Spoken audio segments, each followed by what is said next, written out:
Hi everyone, today I will be showing you how to create a public Snapchat profile. You can create your public profile directly from your phone with just a few clicks. Once it's set up, you can then edit it to make it more attractive to potential subscribers. The method to create your public profile is slightly different depending on whether you're using laptop, iPhone, or Android. Launch your Snapchat application.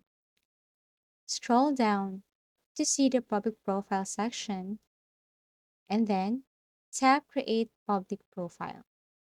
To get started, click Continue.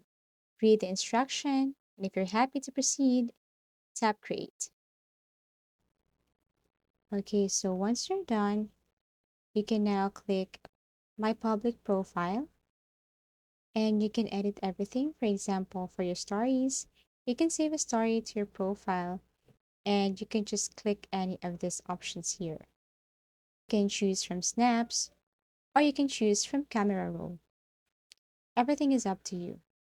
Now, once you decided, go back. And also for the spotlight, all you have to do is to edit your profile. For example, we have here profile information, your bio. You can just put or type anything here.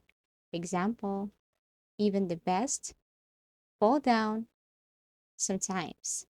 Then after that, all you have to do is to proceed to the next, which is your location. Type your city, state, and country. Now, show subscriber count. You can slide to the right if you wanted to. Now, if you wanted to preview your profile, you can just click preview, and this is what it looks like. If you find this video helpful and informative, give it a thumbs up. Subscribe for more tips and video tutorials.